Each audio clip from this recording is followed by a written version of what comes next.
Kita berisi harta, dengan harta ini kita senang. Kita berisi anak, berisi bini, berisi laki, nyaman dilihat, nyaman kelakuannya.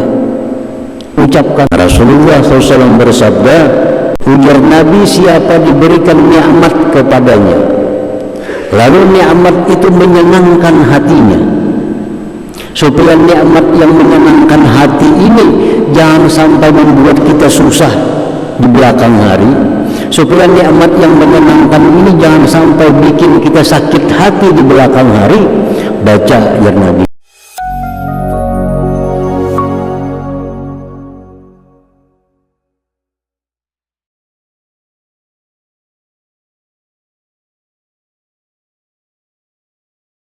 فقوة قدرة الله تعالى لا تتعلق بطاعة الخلق ولا إسيانه إياه. Kekuatan kuasa Allah, kekuatan kekuasaan Allah tidak ada hubungan dengan taatnya makhluk kepadanya, maksiatnya makhluk kepadanya, tidak ada hubungan. Jadi kekuasaan Allah, kuatnya kuasa Allah itu kada tergantung dengan taatnya kita, dengan maksiatnya kita, kada ada hubungannya.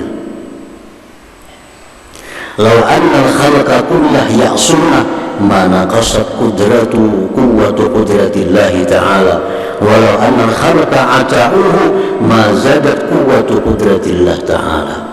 Jikalau makhluk seluruhnya maksiat kepada Allah, semuaan makhluk tidak ada yang sembahyangnya, semuaan makhluk ini pekerjaannya hanya judi, minum arak, bahkan seandainya semua makhluk ini kafir kepada Allah, kada percaya, kada mengurangi sedikit pun kekuatan kekuasaan Allah Subhanahu wa ta'ala. Dan andai kata seluruh makhluk ini taat kepada Allah, kada menambah kekuatan kekuasaan Allah Subhanahu wa ta'ala. Jadi jangan menganggap kalau kita taat kepada Allah, Allah makin kuat. Kada ada macam itu. Kalau kita maksiat kepada Allah, kekuasaan Allah akan lemah. Itu anggapan yang salah. Jadi kekuasaan Allah yang maha kuat itu kada ada sedikit pun hubungan dengan taat kita, dengan maksiatnya kita ini. Nah, para muhibbin rahimakumullah, bal faidatut ta'ah tarji'u ila fa'iliha wa dararul ma'siyah yarji'u ila ala fa'iliha.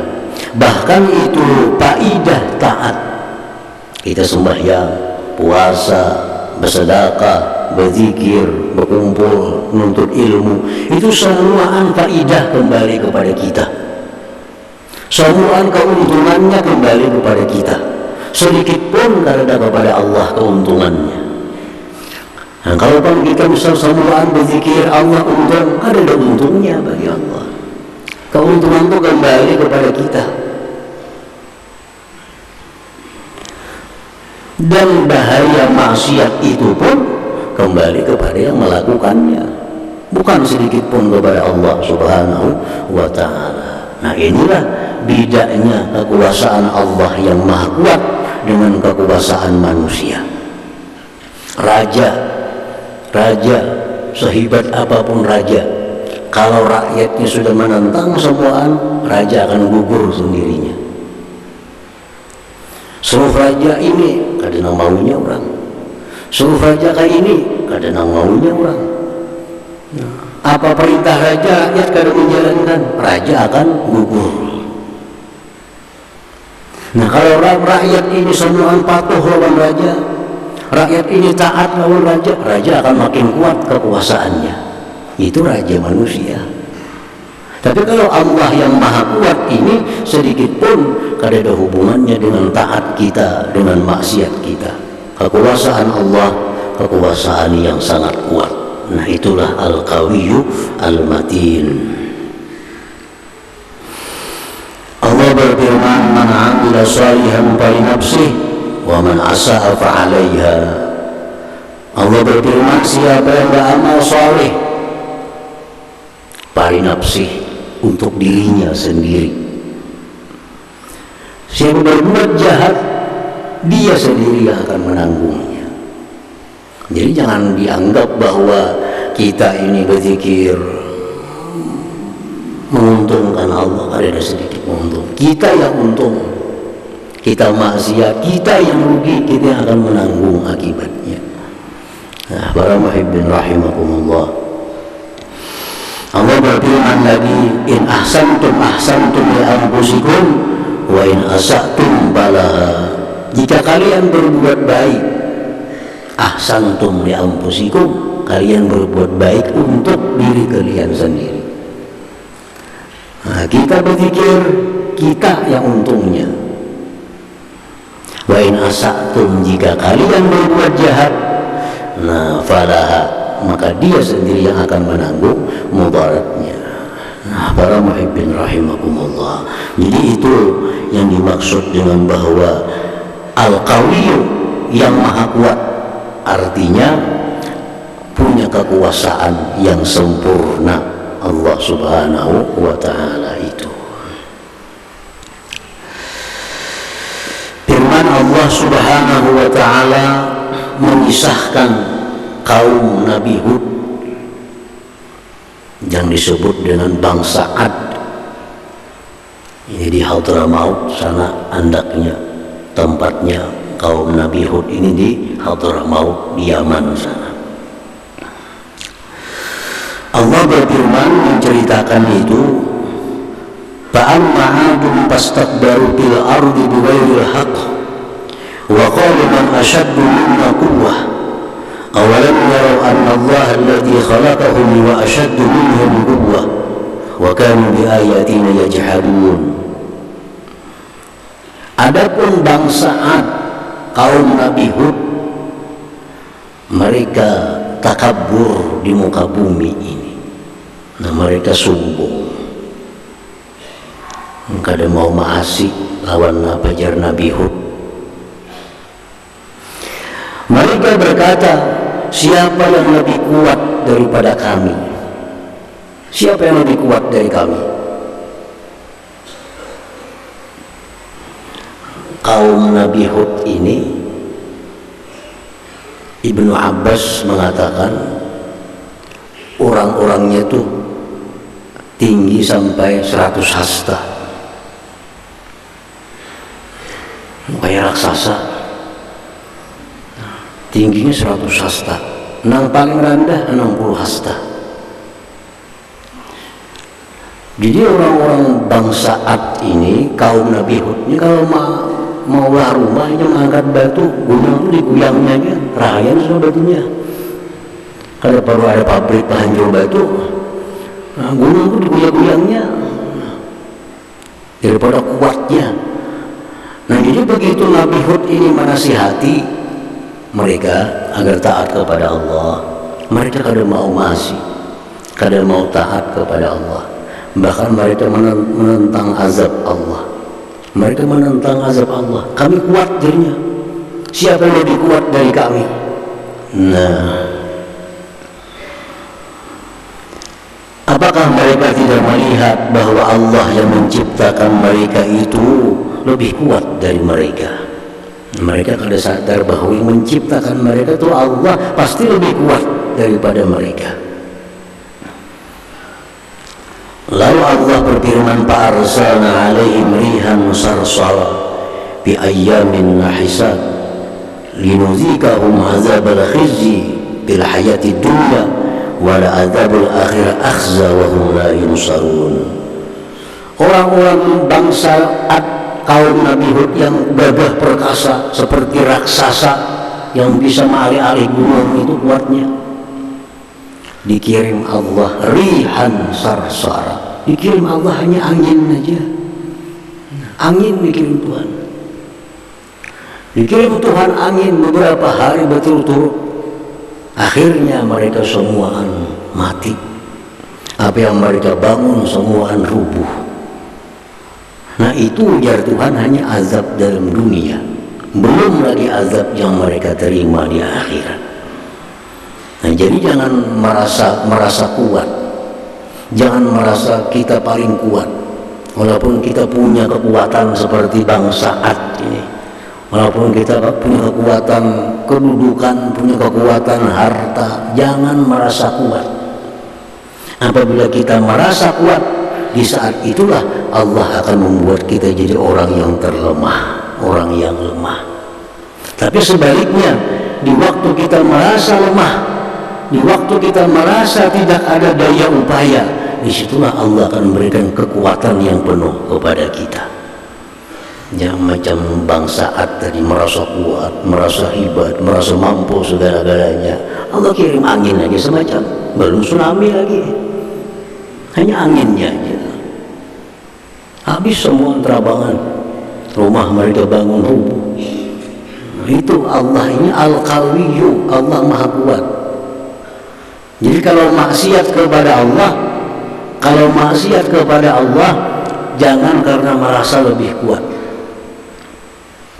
Andai kata maksiat juga nih kepada Allah, jangan merasa lebih kuat.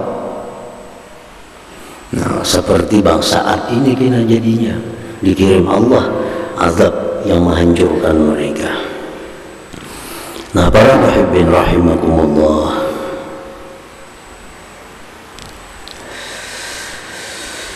qala Allah Ta'ala, Allah berfirman lagi, wa ma khalaqtul jinna wal insa illa liya'budun. Aku tidak menciptakan jin dan manusia melainkan agar mereka itu mengenal aku. Agar mereka itu ya'rifun, mengenal aku, bahwa ada yang mencipta mereka. Allah ciptakan manusia, Allah ciptakan jin, supaya ini kenal kepada Allah yang menciptakan mereka.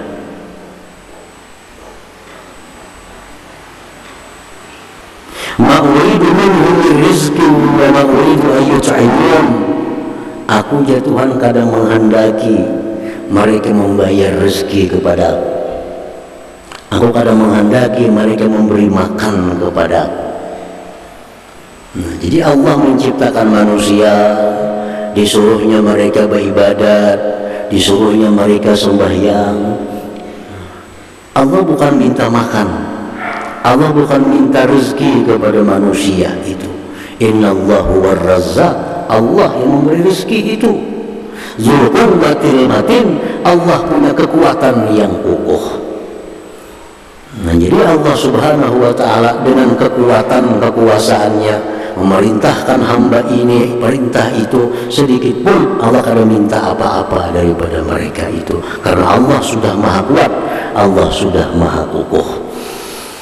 Nah, para muhibbin rahimakumullah, jadi itu bagian daripada kandungan makna Al-Qawiyyu, Allah Maha Kuat, Al-Matin, Allah itu Maha Kokoh. Artinya Allah Maha mempunyai kekuasaan yang sempurna, kekuasaan yang bersanatan kekuatannya. Qala ba'du salaf man a'jabahu syai'un min halihi aw malihi aw baladihi falyaqul ma sya'allah la quwwata illa billah. Berkata ulama salaf, barang siapa yang menakjubkan akan dia oleh sesuatu, baik harta, baik anak, baik bini, baik laki, ucap, katakan Masya Allah, la quwwata illa billah. Misalnya kita masuk ke dalam kebun, melihat kebun itu rindang, melihat perumahan ini bagus, nah, ucapkan Masya Allah, la quwwata illa billah. Ini kehendak Allah, tidak ada kekuatan selain Allah, selain kekuatan Allah Subhanahu wa Ta'ala. Kita berisi harta, dengan harta ini kita senang, dengan harta ini kita merasa nyaman. Ucapkan Masya Allah, la quwwata illa billah. Kita berisi anak, berisi bini, berisi laki, nyaman dilihat, nyaman kelakuannya. Ucapkan Masya Allah, la quwwata illa billah. Nah, Rasulullah SAW bersabda, ma an'ama Allahu ala abdin ni'matan min ahlin aw malin aw waladin fayaqul Masya Allah, la quwwata illa billah, fayara fi afatan minal maut.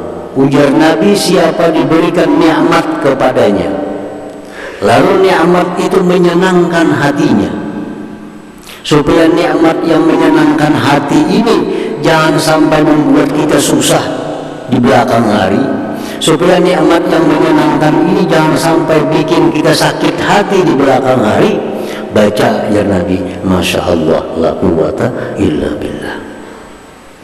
Nah, kita bisa anak halus, nyaman hati menimang-nimang anak nih, tapi kita kada tahu ya anaknya menyakiti hati kita. Sudah umur 20 tahun ini mau susah kita kada tahu lagi.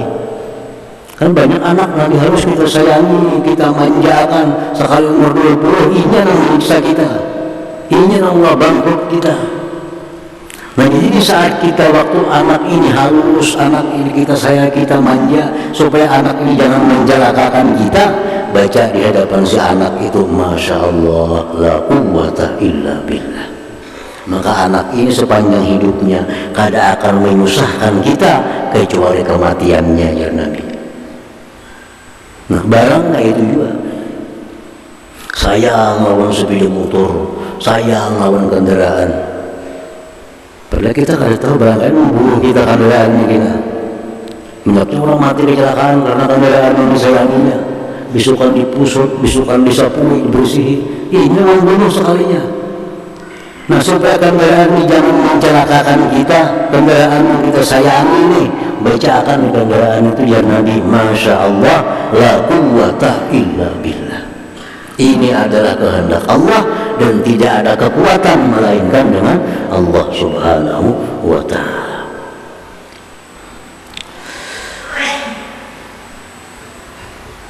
Jadi itu berlaku baik untuk benda, baik untuk anak, baik untuk bini, baik untuk laki.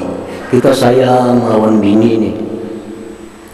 Nah, supaya bini ini jangan maulah kita susah di belakang hari, supaya bini ini jangan maulah kita pusing di belakang hari, kita bacakan di kepala bini bilinya guring, Masya Allah, la quwwata illa billah. Nah, bini itu juga laki nih. Ini pegang mengalir akunya bini laki nih. Nah, ini guring bacakan, Masya Allah, la quwwata illa billah. Nabi kita menjamin ini orang yang dibacakan itu kada akan menyusahkan kita, kecuali hanya kematian dia nantinya. Nah, para muhibbin rahimakumullah, waruya dan diriwayatkan man dakhala manzilahu aw kharaja minhu faqala bismillah Masya Allah, la quwwata illa billah, tanafarat anhu syaitan min baini yadayhi wa anzalallahu alaihi al-barakah. Kalau kita masuk rumah, ujar Nabi, atau kita keluar rumah, baca bismillah Masya Allah, la quwwata illa billah, syaitan buka dan Allah turunkan barakah di rumah itu. Nak masuk rumah, bismillah Masya Allah, la quwwata illa billah. Nah, jadi kenapa sebab bacaan ini mendatangkan macam-macam keutamaan? Apa sebab bacaan Masya Allah, la quwwata illa billah itu mendatangkan manfaat yang banyak kepada kita, pertolongan kepada kita? Karena bacaan itu pengakuan dari kita bahwa yang terjadi itu kehendak Allah dan tidak ada kekuatan apapun selain kekuatan Allah. Di saat kita mengakui tidak ada kekuatan selain kekuatan Allah, Allah akan perkuat kita, Allah akan tolong kita. Kalau kita mengakui yang kuat itu hanya Allah. Nah, coba kalau kita kadang membaca itu, berarti kita merasa kuat, berarti kita merasa mampu. Nah, di saat kita merasa mampu, merasa kuat, itulah Allah satu saat akan menghinakan kita, akan melemahkan kita. Jadi itu rahasianya. Kenapa bacaan ini hubungannya dengan banyaknya datang barakah, banyaknya datang pertolongan? Karena bacaan itu ada pengakuan kita lemah, kita kalau punya apa-apa, yang kuat itu hanya Allah. Nah, di saat itulah datang pertolongan kepada kita. Nah, para muhibbin rahimakumullah, kenapa perang Badar itu menang kita? Perang Badar itu menang kita cuma 313 orang. Orang kafir lebih 1000. Senjata kita sedikit. Orang kafir lengkap senjata. Perang menang kita. Kenapa kita menang? Karena kaum muslimin yang 313 ini begitu melihat banyaknya musuh, mereka hilang kekuatan, hanya pasrah kepada kekuatan Allah. Ya Allah, kami tidak punya kekuatan, kami lemah, kami hina, hanya Engkau yang maha kuat. Di saat mereka mengakui lemah, mengakui Allah yang kuat, disitulah Allah beri pertolongan. Musuh kafir ribuan itu buka, kujang kacir kalah mereka. Itu pelajaran bagi kita. Kita akan menjadi kuat di saat kita merasa lemah, tapi kita akan lemah di saat kita merasa kuat. Nah, perang Hunain, 12.000 kaum muslimin perang Hunain menghadapi kaum Hawazin.